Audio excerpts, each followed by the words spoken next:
Hello everyone, good morning.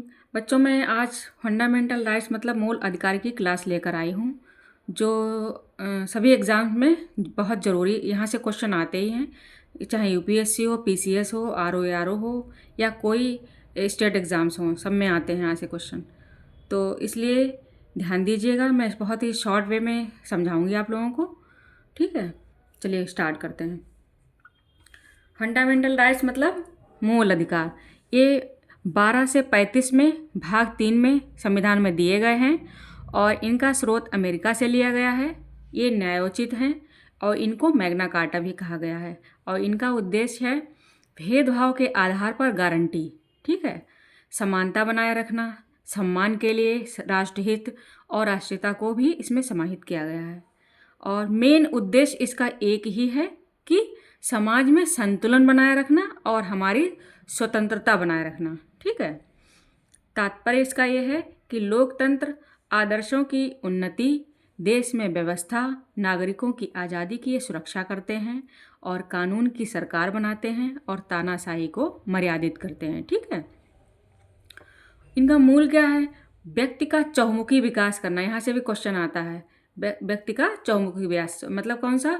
चहुमुखी विकास क्या है? भौतिक, बौद्धिक, नैतिक, आध्यात्मिक। ठीक है, नोट, पहले ये मूल अधिकार जो थे 7 थे, जो अब 6 हैं और जो इसको 44वें संशोधन द्वारा 31 जो था ये इसको भाग 12 में कानूनी अधिनियम बना दिया गया है और ये 300 का में है। ठीक है, अब मूल अधिकार कितने हैं? 6 हैं। कौन कौन से? समता का अधिकार 14 से 18, स्वतंत्रता का अधिकार 19 से 22, स्वतंत्रता का अधिकार 19 से 22, शोषण के विरुद्ध अधिकार 23 से 24, धर्म की स्वतंत्रता का अधिकार 25 से 28, संस्कृति शिक्षा संबंधी अधिकार 29 से 30 और संवैधानिक उपचारों का अधिकार 32। और सिर्फ नागरिकों के लिए हैं 15, 16, 19, 29, 30। यहाँ से भी क्वेश्चन बहुत आता है। विदेशियों के लिए 14, 20, 21, 21 का, 22, 23। ठीक है, यहाँ ये भी क्वेश्चन बनता, ये असीमित नहीं है, ये वाद योग्य हैं और राज्य इन पर युक्त प्रबंध लगा सकता है और उचित और अनुचित का निर्णय सुप्रीम कोर्ट लेता है, ये भी ध्यान देना है। ठीक है, नेक्स्ट है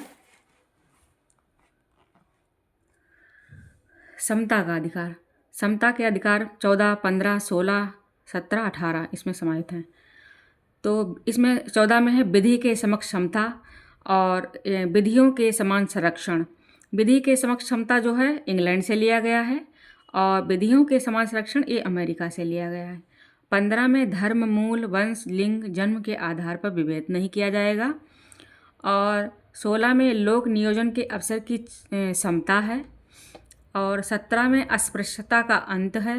18 में उपाधियों पर रोक है, जो सेना और विद्या की उपाधियों पर रोक नहीं है, इनकी ले सकते हैं। एबी डायसी के अनुसार विधि के समक्ष समता का विचार विधि के शासन का मूल तत्व है, ये इन्होंने कहा था। नेक्स्ट है स्वतंत्रता का अधिकार। इसमें 19, 20, 21, 21 का और 22 हैं। 19 में है 6 अधिकार दिए गए हैं, वाक एवं अभिव्यक्ति का, सम्मेलन, संघ, संचरण, निवास, वृत्ति। ठीक है, और 20 में अपराधों के लिए दोष सिद्धि के संबंध में संरक्षण है। 21 में प्राण एवं दैहिक स्वतंत्रता का संरक्षण है। 21 का में प्रारंभिक शिक्षा का अधिकार है, जो 6 से 14 वर्ष के बच्चों की लिए दिया गया है और ये भी 86वें संशोधन 2002 में जोड़ा गया था। ठीक है, और 22 में कुछ दशाओं में गिरफ्तारी से संरक्षण है।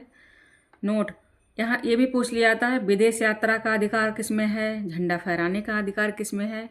तो विदेश यात्रा का 19 क्लॉज 1A + 21 है और झंडा फहराने में 19 क्लॉज 1A बस है, इसमें कुछ नहीं जोड़ा, इतना ध्यान रखना, बस सेम है। वैसे इसमें 21 जुड़ गया है।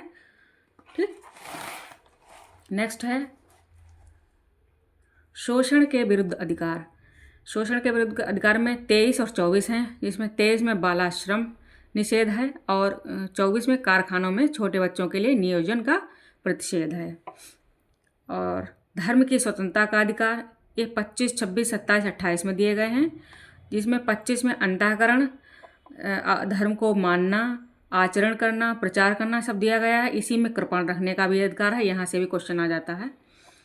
और 26 में धार्मिक कार्यों का प्रबंधन है, धार्मिक कार्यों का प्रबंधन की स्वतंत्रता है। और 27 में धर्म की अभिवृद्धि में करों की स्वतंत्रता है। और 28 में संस्थानों में धार्मिक शिक्षा, उपासना और स्वतंत्रता है। तो ऐसे याद कर लो, अंतःकरण, प्रबंधन, कर और धार्मिक शिक्षा, इस तरह से याद कर लो। नेक्स्ट है संस्कृति और शिक्षा संबंधी अधिकार। इसमें क्या है, 29 में अल्पसंख्यकों की भाषा, लिपि, संस्कृति की सुरक्षा है। और 30 में शिक्षा संस्थानों की स्थापना कर सकते हैं ये लोग, और प्रशासन में भी इनका अधिकार है, ये योगदान कर सकते हैं। नेक्स्ट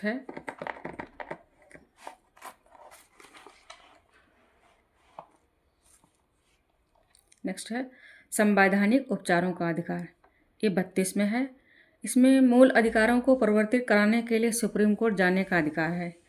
जब भी हमारे अधिकारों का हनन हो तो हम सुप्रीम कोर्ट जा सकते हैं, और पहले हमें हाई कोर्ट जाना चाहिए। अगर हाई कोर्ट में नहीं सुनवाई होती तो हम सुप्रीम कोर्ट भी जा सकते हैं। तो इसीलिए ये कुछ रीटें हैं: बंदी प्रत्यक्षीकरण, परमादेश, प्रतिषेध, उत्प्रेषण, अधिकार परीक्षा। बंदी प्रत्यक्षीकरण का मतलब है शरीर को प्रस्तुत करना। परमादेश का है हम आदेश देते हैं। प्रतिषेध का है हम रोकना। और उत्प्रेषण का है प्रमाणित करना। और अधिकार परीक्षा क्या है कि मतलब मुझे अधिकार है कि आप किस उद्देश्य से हमें गिरफ्तार कर रहे हैं, तो हमें पूछने का अधिकार है, और आपके पास वारंट है या नहीं, तो ये इसमें ये दिया गया है। ठीक है, इस प्रकार बच्चों मैंने छोटी सी वीडियो ये बनाई है। आपको अगर अच्छी लगे तो लाइक एंड सब्सक्राइब कीजिए, और मिलती हूँ नेक्स्ट वीडियो में। Thanks for watching.